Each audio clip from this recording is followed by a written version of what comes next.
నువ్వు మీ నాన్నలాగే తయారయ్యావు. మీ నాన్న బహుశా మీ తాత నుంచి నేర్చుకుని ఉంటాడు. నువ్వు మళ్ళీ మీ అబ్బాయికి నేర్పుతున్నావు. అయ్యో నానేటి నేర్పట్లేదండి. ఆడ అమ్మని అడగండి, అది బడి కంపుతానంటే చక్కగా కంపుతున్నా. పిల్లలు బడికి వెళ్ళి నేర్చుకునేది కేవలం అక్షర జ్ఞానం మాత్రమే. కానీ అసలు విద్య అంతా తల్లిదండ్రుల వద్ద నుంచే నేర్చుకుంటారు. వాళ్ళు తాగినా, అబద్ధాలు చెప్పినా, మోసాలు చేసినా, నిజాయితీగా బతికినా, నిజం చెప్పినా తల్లిదండ్రుల ప్రవర్తన మీదే ఆధారపడి ఉంటుంది. పెద్దవుతూ బయట ప్రపంచంలో అడుగు పెట్టిన తర్వాత ఇక్కడ నేర్చుకున్న దాన్నే ప్రపంచం అనే విశ్వవిద్యాలయంలో బ్రతుకు తెరువుకై పెద్ద ఎత్తున మెరుగులు దిద్దుకుంటారు. అంటే నువ్వు అబద్ధం చెప్పు అని నువ్వు నీ నోటితో వాడికి చెప్పక్కర్లేదు. నువ్వు అబద్ధం ఆడడం వింటే మనం కూడా అబద్ధం చెప్పొచ్చు అనే ఆలోచన ఈ ప్రాయంలోనే వాడికి అబ్బుతుంది. నువ్వు తాగు అని చెప్పక్కర్లేదు, వాడికి కనిపించేలా తాగితే చాలు. తల్లి తండ్రి ఇద్దరు ప్రవర్తనను బట్టి పిల్లలు పెరుగుతారు. వాళ్ళకి ఇల్లే మొదటి బడి.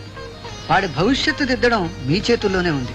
ఓ పక్క వాళ్ళమ్మ అబద్ధం చెప్పకూడదు అని నేర్పుతోంది. అది వాడి బుర్రకెక్కే సమయానికి నువ్వు అబద్ధం ఆడావు.